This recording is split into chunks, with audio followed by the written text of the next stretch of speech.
The broadcast is now starting. All attendees are in listen-only mode. Welcome to today's session entitled A Conversation with Secretary Robertson. Before we get started, I would like to go over a few items so that you know how to participate in today's event. When you've joined today's webinar, you selected to join either by phone call or computer audio. If for any reason you'd like to change your selection, you can do so by accessing your audio pane in your control panel. You will have the opportunity to submit text questions to Secretary Robertson by typing your questions into the questions pane of your control panel. You may send your questions in at any time, and we will collect these and address them during the Q&A session at the end of today's presentation. I would now like to introduce John Feather, CEO of Grantmakers in Aging and moderator for today's webinar. John? Thank you, Kat. I'm delighted that over 450 of you have decided to join us today for this important session with Secretary Robertson.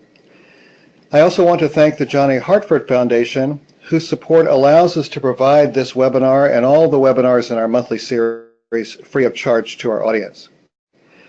And we are very pleased to have with us Secretary Lance Robertson today.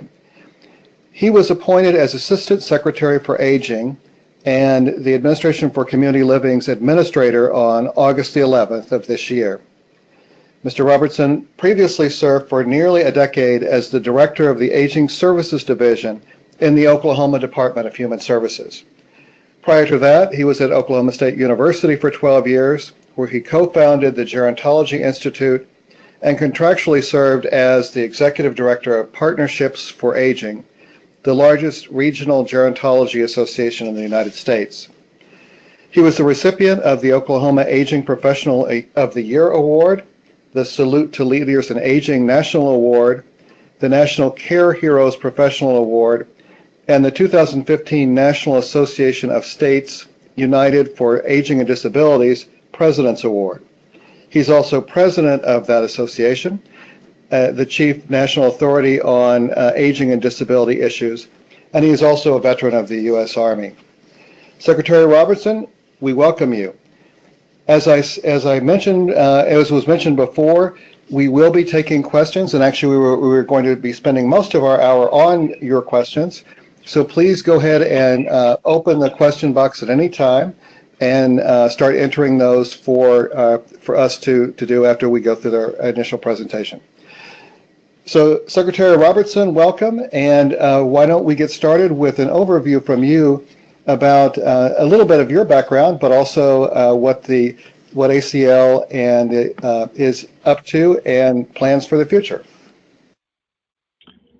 All right, well, good afternoon, everyone, and John, thank you so much. It's really an honor to be a part of your monthly webinar, and just really excited to be in this role and to talk with everyone today a little bit about what's happening at ACL, and then certainly engage in a conversation, one of many, many, many, we hope, as we all collectively are interested in advancing the great work that we're doing. So happy Friday afternoon to everyone across the country. I hope you have big plans for the weekend. Probably like all of you, I am very ready for the weekend and ready to get a little bit of rest before we hit it hard again early next week. So John, again, thanks to you and for Grantmakers in Aging for making this webinar possible, allowing me to join all of you today. I also want to extend my thanks to the John A. Hartford Foundation. It's obviously very nice to have their support for your ongoing work and for this webinar. And then certainly my thanks to everyone who decided to take a little bit of time on a Friday to jump into this conversation. So again, thanks all across the board.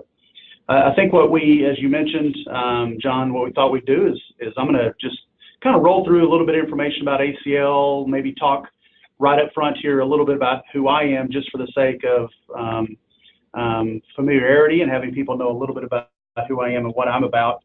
And then certainly we look forward to kind of the back half of the conversation being more of an engagement and some Q&A stuff. So again, thanks to everybody. This guy on your screen was born and raised in Oklahoma, and certainly am very, very glad to be here in DC and working with all of you. I actually was, as most of you may know, raised by my grandparents, and certainly that had inevitably an influence on me and what I decided to do professionally. I'm very honored to have a wife of 23 years and two daughters. We've got a junior in college who's going to be a veterinarian, and take care of her father someday in the future, I hope. And then a senior in high school. And John, she's a cheerleader. And I always share with people that those reality TV shows about cheerleaders and some of the drama, that stuff's real.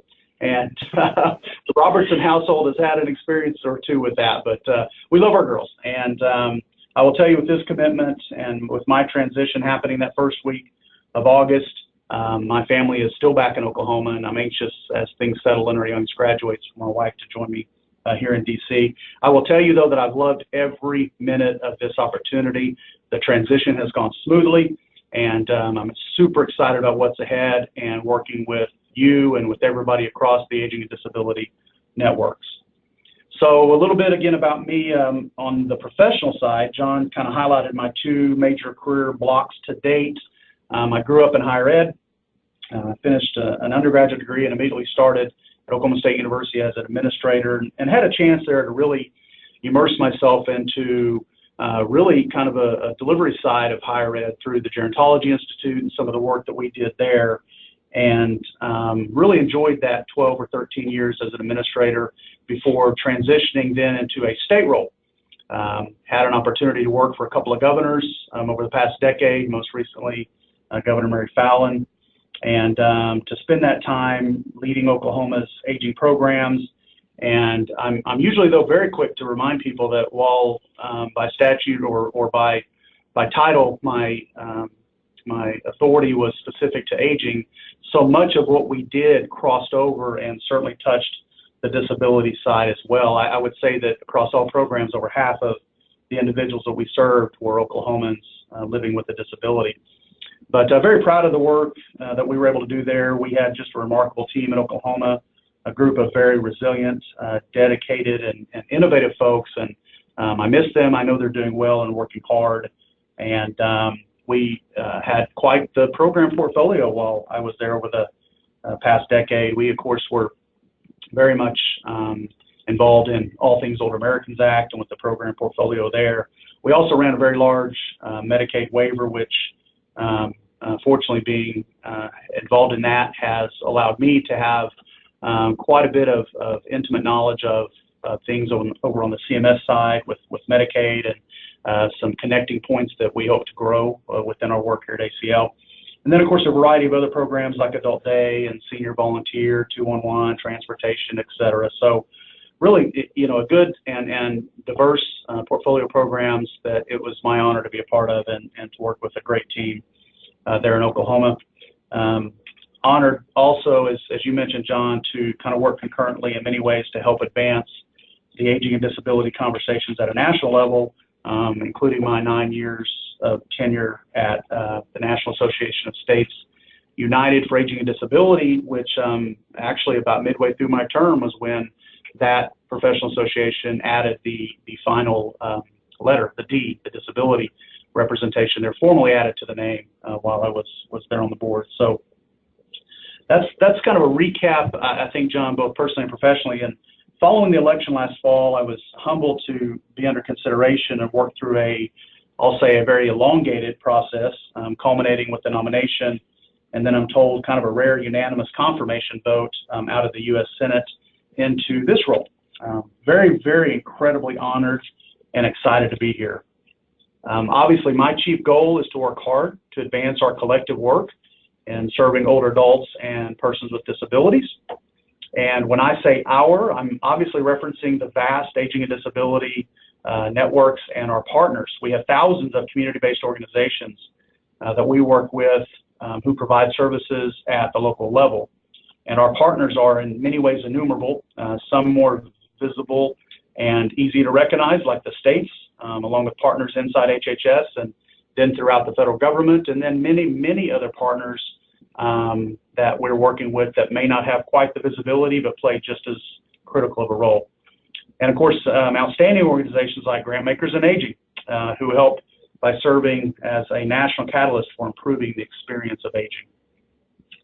It's a tremendous blend of incredibly dedicated individuals and organizations representing the aging and disability networks, John, and again, I'm honored to now serve in this new role.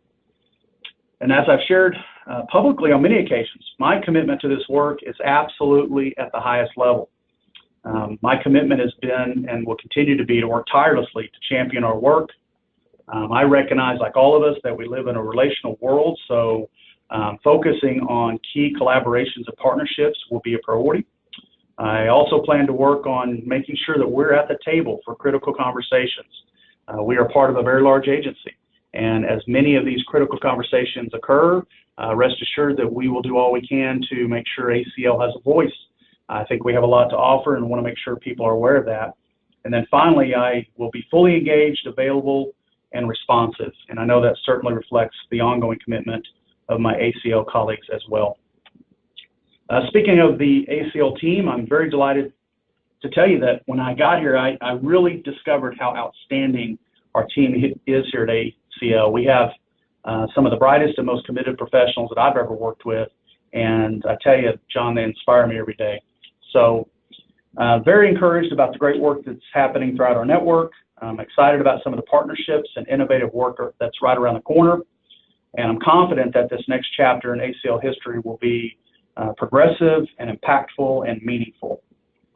And I know, John, in preparing for today's webinar, we thought it might be good to just have kind of a brief overview as well of ACL, the Administration for Community Living, since some participants may not be fully versed on our federal agency. So we do have a very short slide deck, and if you'll go to the next slide, we actually have a short video we'd like to show everyone.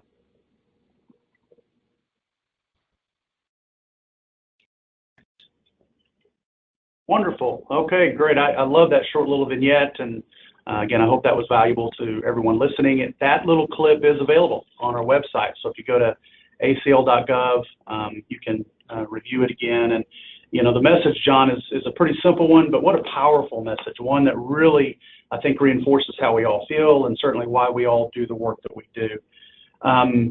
For this next slide, you'll see on the fifth slide here, what I wanted to quickly go over was really how we came to being, and there's some recent history here that I think a lot of your participants would appreciate knowing. You know, ACL was created, as you'll see here on the slide, in 2012. We are, of course, designated as the principal agency within the very large U.S. Department of Health and Human Services to lead aging and disability programs. That's not a charge we take lightly. There's so many different touch points across all operating divisions within HHS. So we are very pleased to be a part of many critical conversations and certainly more moving forward. In 2012, you'll see there, essentially when we were launched, we had three different organizations that were brought together under one roof.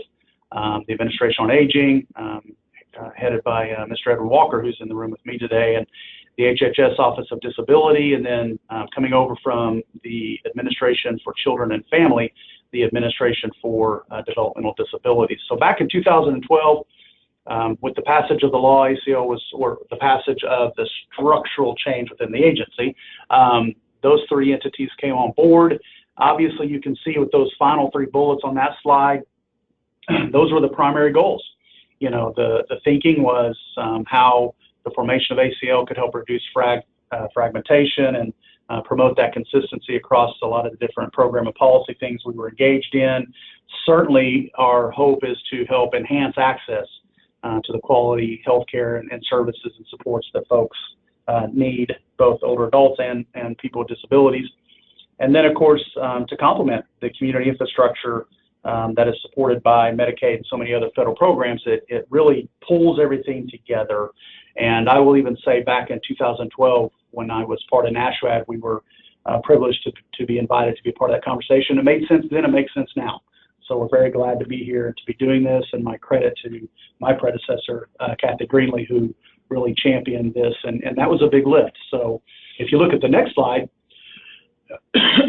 what slide 6 shows really is a reflection of how the family has grown. So if you look at what happened in 14 and 15, you will begin to see then on this slide some of the other programs that came over, you know, in a couple different ways in terms of how they got here. You see the SHIP program. Many of your listeners are probably very familiar with the very important state health insurance assistance program. We all are big fans of SHIP and the impact that has for so many beneficiaries across the country. the Paralysis Resource Center, Limb Loss Resource Center as well.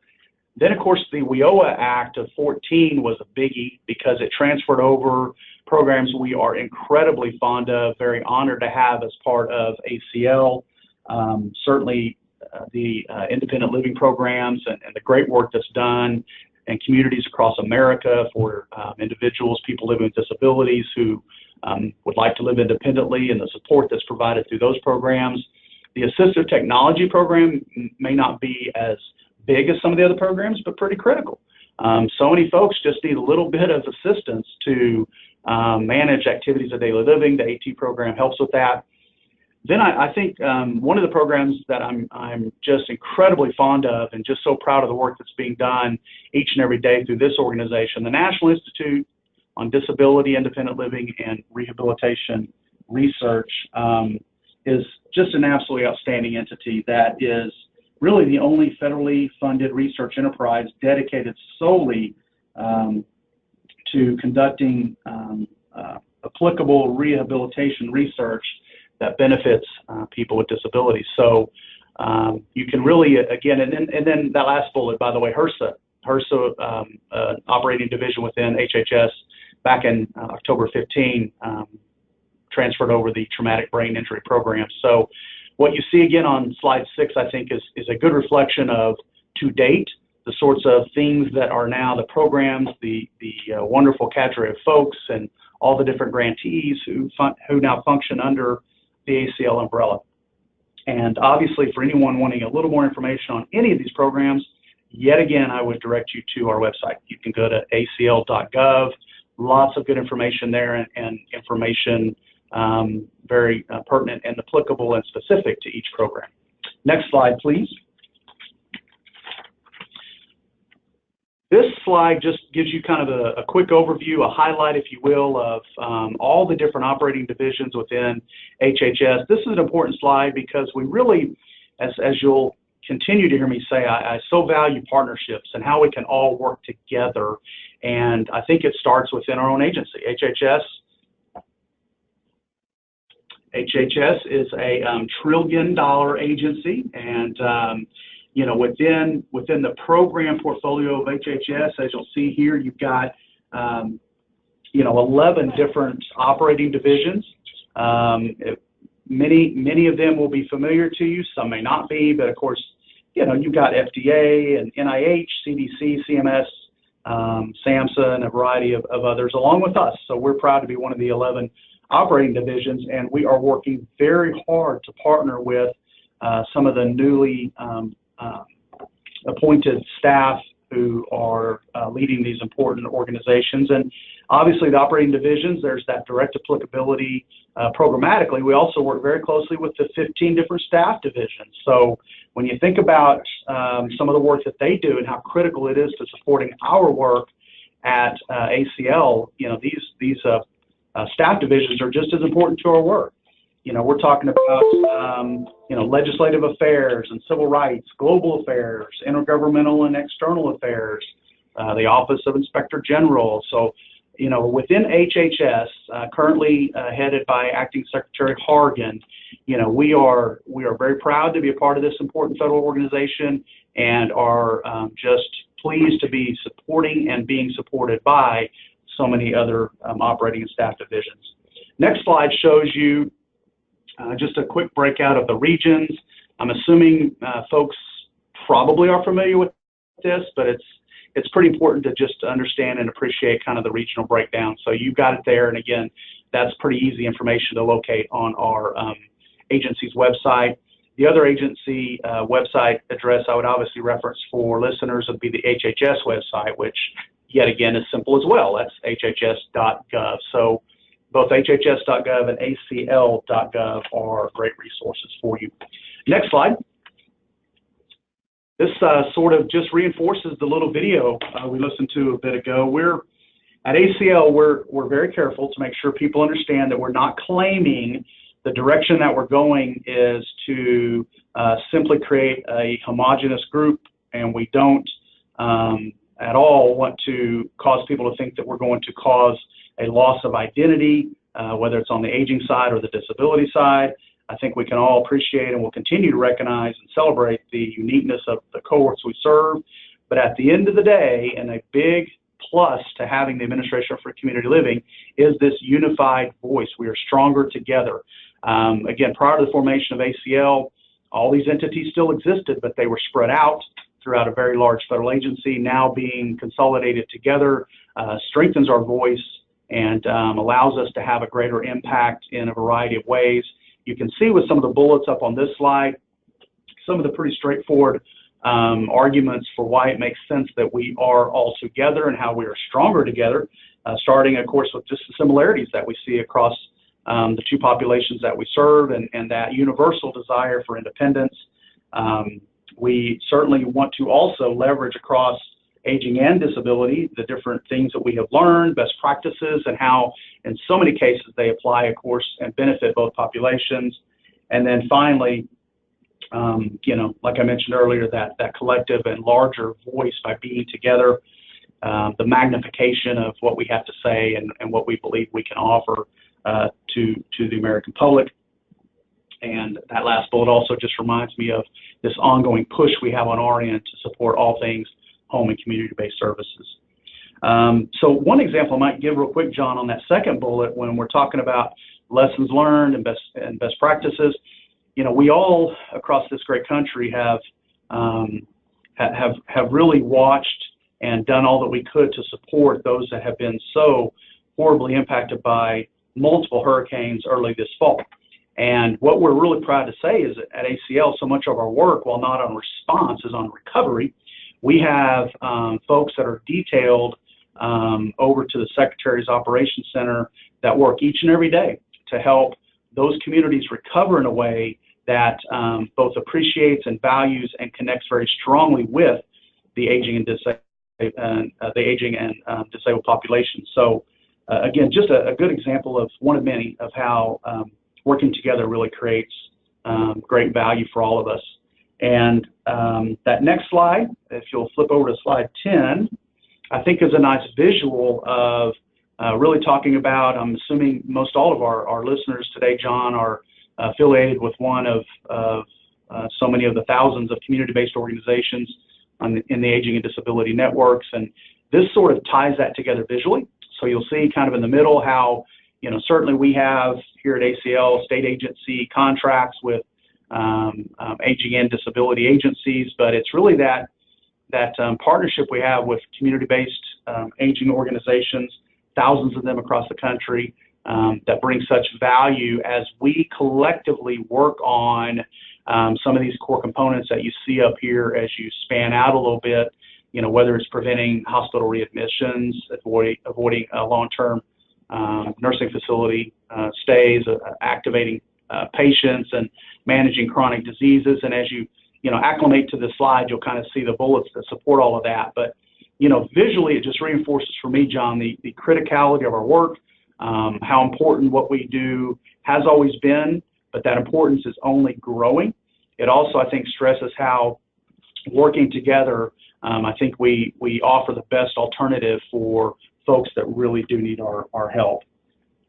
So I think then if we flip to the last slide, what I'll wrap up with, nope, actually, I'm sorry, slide 11. We, again, reinforce this, I think, in the video. So really, again, at ACL, and you can kind of read through this, obviously we are absolutely committed to our mission of helping people live independently and fully participating in their own communities. That's, again, the name is such a good one because it simply speaks to the value of what we believe in and our calling. You can see there several things that really kind of tie that together. The work that we do around advocating across federal government for the populations we serve, how we, of course, at ACL are a funding mechanism to, again, thousands of CBOs across the country, and how, like you, John, at Grantmakers in Aging and so many other partners, we are continuing to look at ways we can invest through training and education, research and innovation, and how we can continue to really make a difference for the millions of Americans we serve. And then the next slide is a reinforcement for all of us that at the end of the day, it's about, to the greatest extent possible, being person-centered. What can we do within all program areas to make sure that the folks we serve have the strongest voice in the care they receive and where they receive it. We were actually yesterday in Mechanicsville, Virginia, which is just outside of Richmond, the capital of Virginia. And believe me, being from Oklahoma, I am learning all about the geography of this great East Coast. But we were there yesterday with Acting Secretary Hargan for a veterans event, a partnership that we're doing here at ACL with the VA.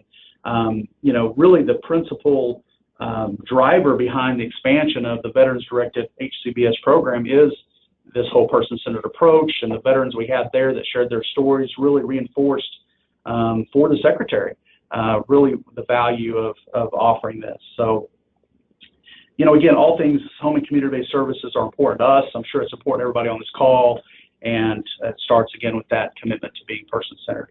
So let me then close. If we look at this next slide, this has been, and by the way, this also is on our website, so you can go to acl.gov and read a little bit more about the pillars. So when you, you know, when rolling into this position, John, and even back in the spring as I began to work through the process and then started with the privilege of meeting with each of the members of Congress who would ultimately then, of course, be part of the Health Committee that confirmed my nomination, that conversation really began to evolve around priorities. You know, what is it we want to focus on at ACL? So we put together, it started off with 4, now it's 5, these pillars.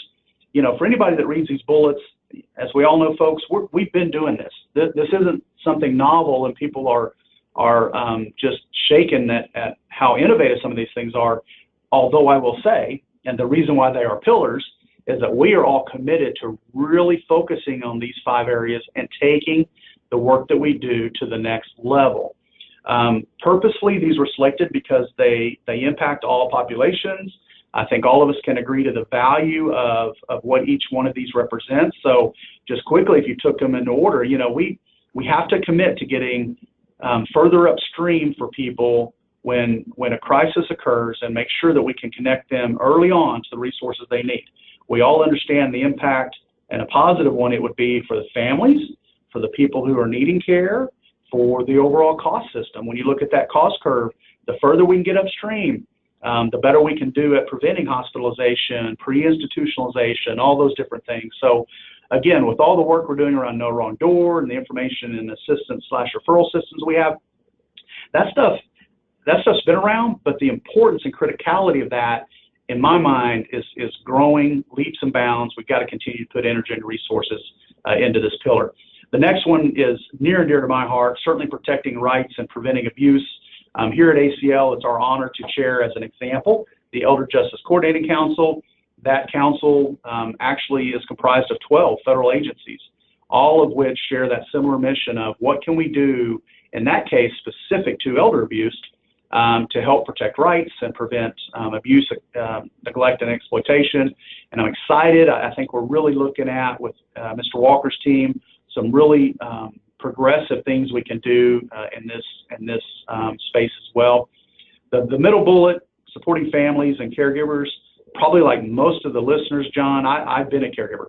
And I think we all understand, we've all seen the data, we can appreciate the economic impact, we can appreciate caregiver burnout, all the different things bundled together that I think our country has continued to show appreciation for, but yet we've got to elevate our game. We have got to do things at a more significant level that really support families and caregivers.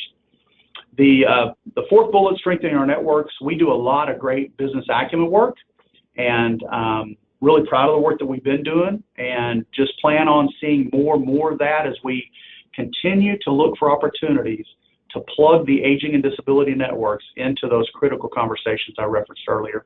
And then finally, we're focusing on, certainly the White House has announced this in recent weeks, that, you know, there will continue to be a focus on expanding employment opportunities. We announced at an event that was disability specific 2 or 3 weeks ago that we're launching a pretty robust and aggressive plan to expand the disability employment side, but certainly it's not exclusively limited to that. So those are the 5 pillars, John, and certainly here at the U.S. Department of Health and Human Services under former Secretary Price's leadership, now Acting Secretary Hargan's leadership, with direction from the White House. We also have 3 critical conversations or initiatives focusing on things that really are being given a lot of attention, a lot of support. They dominate many conversations. The first one is around opioids. As most of you have seen, that is probably of the 3 the most visible thing that's out there right now. The President's commitment on down, the executive order asking all federal agencies to really step to the table. So at ACL and certainly at HHS, we are playing a big role relative to opioids. Serious mental illness is the second of those 3, and just the impact that has on services and Americans, and then childhood obesity is that third piece. So those 3 priorities, along with the 5 pillars, I think represent more or less some of the key priority areas for ACL. We, of course, do programming work well beyond all of this that will continue, but obviously for conversations, it's important to be able to recognize what we're going to put the most energy and emphasis on moving forward. So that really is kind of the wrap-up of the slide deck. I think there's one more slide that gives you just an email link that you can send if you do have any questions, certainly following this webinar, and then any questions beyond. So let me wrap up quickly then with the final couple of thoughts before I turn it back over to questions. I mentioned from the outset just how important partnerships are and will continue to be during my tenure at ACL. And I can tell you that, in addition to the onslaught of normal duties and responsibilities as administrator, I purposely carved out a significant amount of time for meeting with key partners, stakeholders, and service recipients. And I will tell you that in the first 90 days in office, we met with over 125 organizations and stakeholder groups in both the aging and disability arenas. Time in the field is important. So even as recently as the example I gave with being in Richmond yesterday, I think that allows us to really appreciate that direct touch and the great work that we're doing. So I got to say then in closing, John, that really for grantmakers in aging and the key foundation partners who are listening, please know how sincerely interested I am in having those individual meetings and conversations, establishing or building on our existing networks and relationships, and having subsequent conversations on the needs that we all see throughout our network. I think I will end by saying that our challenge here within ACL, and certainly now throughout the broader aging and disability network, is as we enter into this next chapter for ACL, I really want to encourage us to think about how we can ride lions, how we can do lofty, innovative, bold things. I think all of us can appreciate some conversations are overdue. And, one question we ask regularly, daily around here is, what can we do to take things to the next level? At the end of the day, I think that's why we're all here. I know that's why all your listeners are plugged in and engaged in the work that they do every day. And that's certainly the obligation we owe the American public. So, John, again, I'm grateful for the work that you do at Grantmakers in Aging and our partnership. You are undoubtedly a critical key in helping fulfill our collective vision. And thank you so much for the time today. And with that, I will turn it back over to you. Well, thank you so much, Secretary Robertson. We have, as certainly we thought we would, a fairly long list of questions already, but by all means, continue to type in your questions. Those that we don't get to, we will pass along to the Secretary and his staff for response in other kind of contexts as well. So let's get started then with some of the ones. And let me ask you, one of the questions is a broad one, so let's start there. So what you were talking right at the end about what you saw as sort of the opportunities that you're trying to identify. So the question is, what do you see as the biggest challenge in your role and how would you like for us to help you in meeting that challenge? Well, I think that's a great question, John, and certainly, we are not without challenges, plural. But I think like most all of us engaged in this conversation this afternoon, I'm very optimistic that, within the commitment level that I think is unmatched within the Aging and Disability Networks, that we can all find ways to continue to move forward. The first probably the bigger challenge I think we all naturally migrate to is a budgetary one. We have never, nor probably will ever have the full funding that I think we need across all program areas. While again, that presents a challenge, I also see that as an opportunity.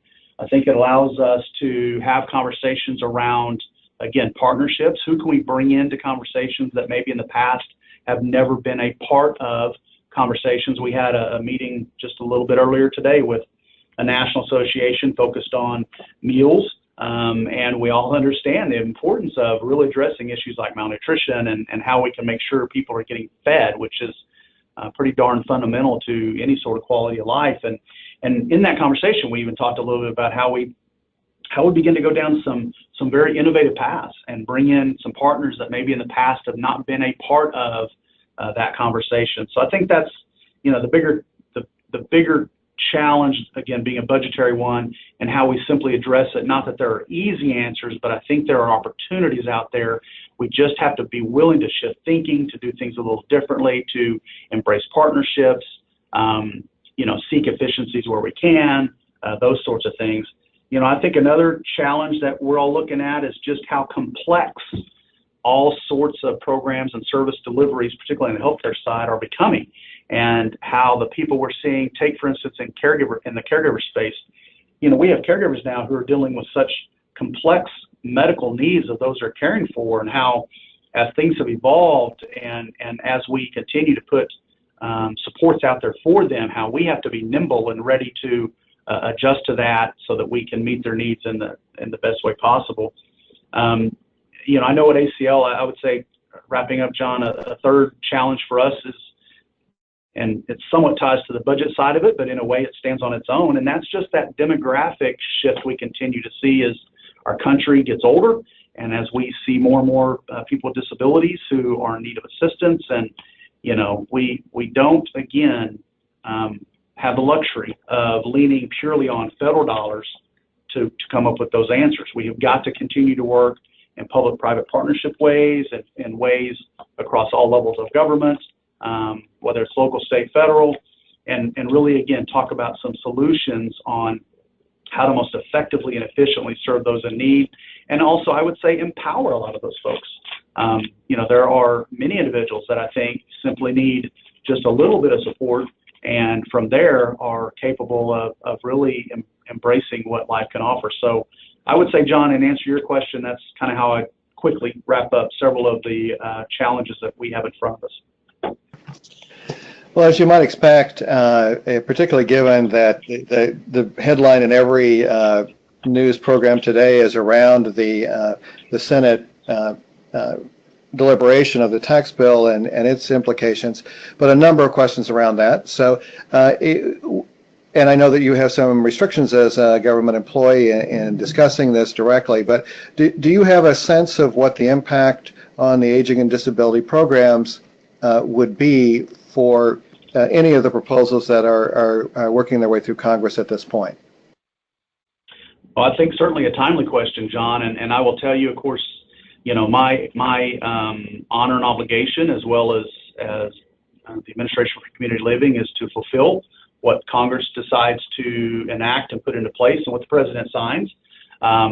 We don't have a crystal ball, although we are following everything very closely like all of you. I think that internally we continue to have conversations around what things might look like should certain scenarios play out. So I think as best I can answer your question, John, we can't obviously respond to anything specifically, but more globally, rest assured that certainly we are following it very closely and are ready and able to support what the Congress and the President decides to do moving forward.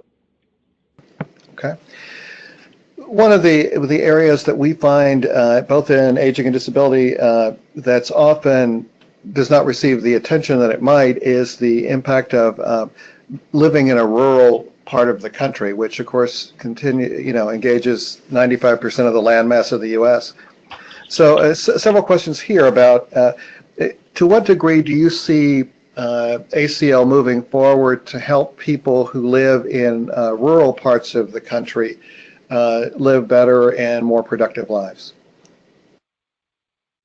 Well, I think, again, coming from a state that is heavy a heavy rural state and appreciating as a state aging director for 10 years what it means to try to get services delivered out in rural parts of the state. I can tell you this is not an easy challenge to resolve, but our commitment level remains high as we evaluated ACL on both the aging and disability side, how we can, make sure people have that option. We like all of us, I think we want to avoid some sort of forced urbanization where people don't feel like they can be supported and live in a rural area of their choosing. So I think we remain committed to doing all that we can. I know that there are some fresh conversations around that. Some of that involves service delivery, whether it's just the core cost of service delivery. I think also, John, it's a big issue when you bring in the workforce part of that conversation. How do we make sure we have capable, well-compensated professionals who are able to help us with the challenge of rural service delivery? We, as part of NASUAD, we often would have conversations around these challenges that states that are heavily rural face, and even some of the frontier states. I mean, I think I can appreciate, as all of us.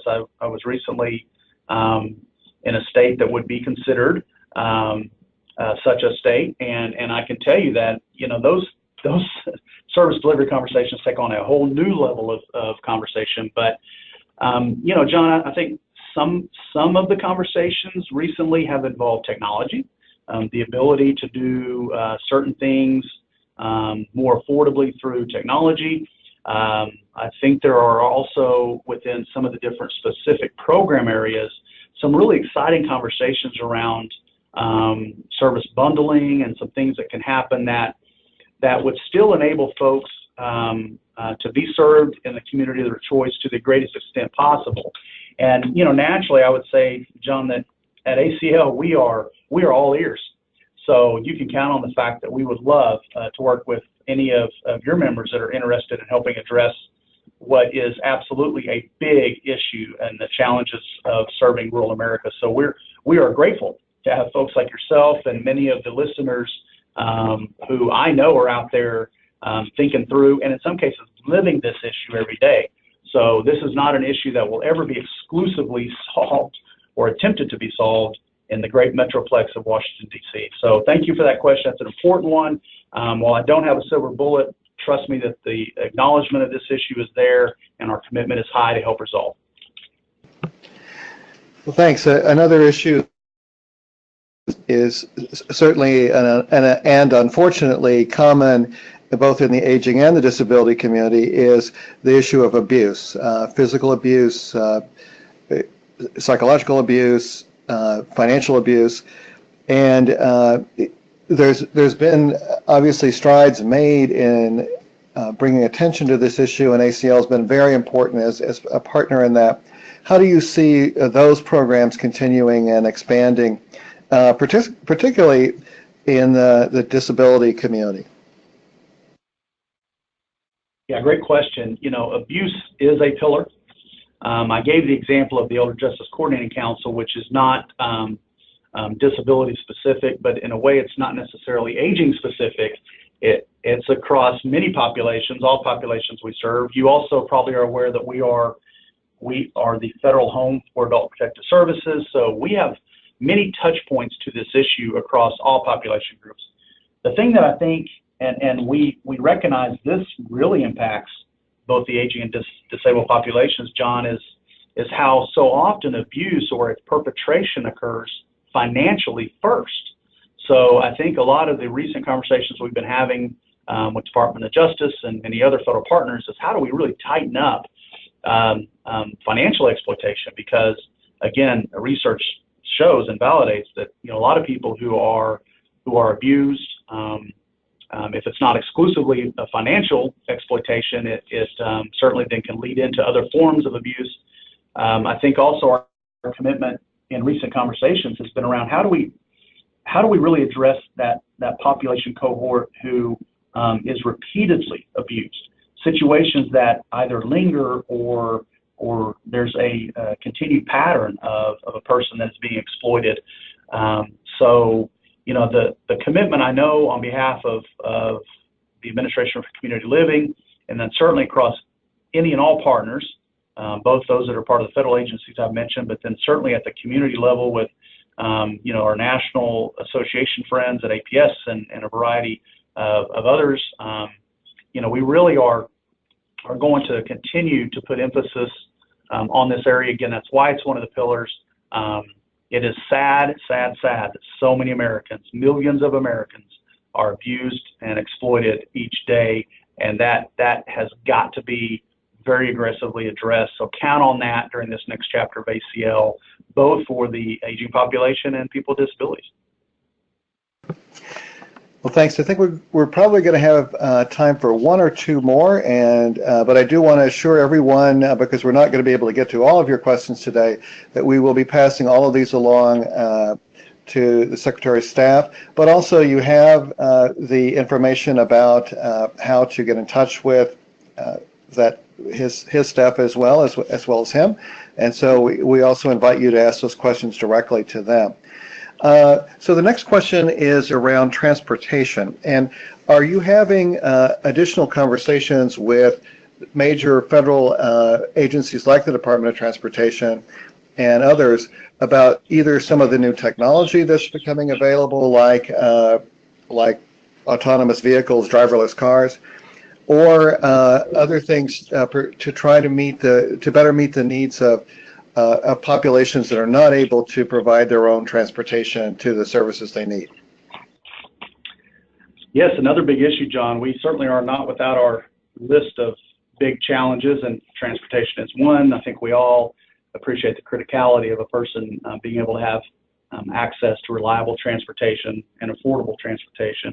To your question, though, yes, we are certainly engaged in conversations with the Federal Transit Administration, and it's funny you bring up autonomous vehicles. We actually had a meeting, I think, just a week or two ago, and had a good, robust conversation around, what does that look like and what possibilities might be there. That's, not directly in ACL's lane, no pun intended, but certainly we're all about supporting innovative transportation options. So we are certainly going to continue to be engaged in that conversation, and are really building, I think, a good relationship with FTA. And, I know that there are some national transportation networks out there. Some may even be listening in. We're excited about ongoing conversations with them. Again, as I've referenced earlier, many of the individuals on this call probably have good ideas, and we would love to hear those. As you mentioned, we are very available, easy to get in touch with. Would love to have thoughts and ideas around the ongoing conversation about transportation. I'll tell you, as a gerontologist, John, I've been doing this 25 years, and there's never been a time where this has not been a critical issue. Maybe someday in the near future we'll make enough headway that people are feeling very good about transportation options. I'm seeing a lot of positive things happening, aware of some things happening that we should all celebrate. So thank you again for that good question on a very tough issue. So I think our final question before I turn back to you for your final summation and words of wisdom for our group is around some of the work that ACL has been doing for the last several years around helping community-based groups do a better job at selling themselves, I guess would be the right word. The business acumen work that's being done to try to help the community-based organizations to present themselves in a way that makes them more attractive to work with major healthcare institutions like hospitals and others. So how do you see that work continuing? What do you see in the future for that? And do you feel that work is going to be helpful going forward? And thanks, John, again for tying into one of our pillars, because again, business acumen, as you just so beautifully said, is an important focus for us and will continue to be so. I again had the honor in my state role to work with hundreds of CBOs across Oklahoma. We were part of many critical conversations, including recent conversations around managed care, what that might look like, the role that CBOs within the Aging Disability Network could play. That experience reinforced for me, John, the absolute value our networks can bring to the table for those conversations. We have done at ACL great work in recent years on really making sure there's a baseline of business acumen, skills, if you will, that CBOs can bring to those conversations, because admittedly, over the last several decades, there's been great variation in the robust business skill sets of different organizations that we contract with. So part of ACL's mission, of course, in creating the business acumen work that we've been doing is to make sure that we can raise all ships, that we can go ahead and put into place the sorts of fundamental and basic skills that we need to make sure organizations have. Because honestly, John, as we continue, and I'm putting myself right there on the front of that, the front row of people that are going to be having conversations about how our networks can continue to play roles in big conversations ahead, we've got to make sure that we appropriately commit what it is we can do. We have, admittedly, across the thousands of CBOs that we contract with, we have a wide range still of some folks that have the ability and support to do higher levels of work.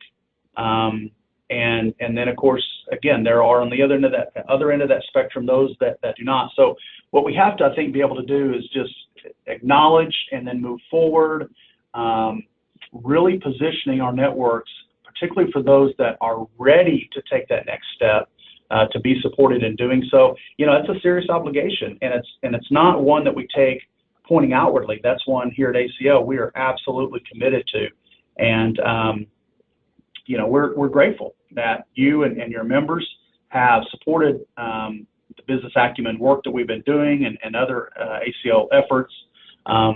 This is, again, such an opportunity-rich season. We just need to be ready. We need to, as you just well stated, John, I think as a network have done a pretty good job of explaining who we are and what we do. I think really it's time now for the hard sell. We need to really be able to step up and say, give us a shot. Let us demonstrate to you not only what we've been doing, but what we are capable of doing. And I think from there's a lot of opportunity across our great country for a lot of these organizations. And I am their biggest cheerleader and fan. I want to see them be successful. I know here at ACL, we're going to continue to do all that we can to support their great work. So, as an example, and we've often referenced, this healthcare conversation that will continue here in DC, there's an opportunity for us to play a very bold role in whatever is decided and however it is formed, and that our networks, I think, can really play a critical role. I think we all, certainly can appreciate that, when you start to, when you start to really talk about just some of the critical and more basic needs that people have and how well we provide those services, they often aren't as recognized or appreciated as they could be or should be. But I do think those conversations are around the corner for us. So I'm excited about that. And again, this is an issue we could talk all day about, which is why it's one of the pillars. But again, John, thank you for that question around business acumen. So at this point, we'd love to have your final comments to our audience about your role and the great work that your organization does, but also about what you see going forward. Well, and let me again, John, just tell you and everyone on the phone today, it's an honor to have had an hour of your time. You are all very busy, very engaged. You're doing great work. I am grateful. Count me as one of the strongest champions that you will get to work with. As I see it principally as my duty to continue to be a catalyst and a supporter, and to really seek out those sorts of opportunities that again can move programming to the next level.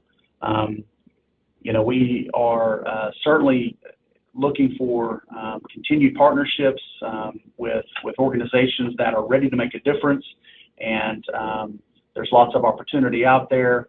And again, it's just an honor to be with all of you today. I guess again, as in true fashion of being that ultimate cheerleader, I just want to give us that rah close and say, listen, folks, This next chapter is going to be exciting. I know here at ACL, we're up to the task. We're excited about what's ahead for all those that are playing in our space, and certainly for so many of the millions of Americans that we serve. The role that we do is critical and will remain critical, and I think it's an exciting opportunity for our nation to further appreciate what we do, and it's an honor to be part of the great work that's happening and to be here at the Administration for Community Living and to be on this webinar, John. So thank you so much again for the great work at Grantmakers in Aging and for all the wonderful folks that were on the call today. It's been a real honor, and I look forward to working with all of you. Well, thank you. I want to thank Secretary Lance Robertson for being with us today, and we thank you and all of your staff for all that you do to make life better for older persons and persons with disabilities. We also want to thank the Johnny Hartford Foundation for their support of this program, as well as our entire monthly webinar series throughout the year. We will be making this presentation available for free to anyone who wishes to view it later, including both the slides and audio. So please watch for the rebroadcast link on our website or contact us at Grantmakers in Aging. This will be our last monthly webinar for the year, but please go ahead and mark your calendar for February the 16th, when we will be having a very special guest, Dr. Atul Gawande, the author of Being Mortal, who is going to be with us to celebrate the 6 years that we have worked with the Johnny Hartford Foundation in this monthly series. And finally, I want to thank all of you for participating in today's webinar. Happy holidays.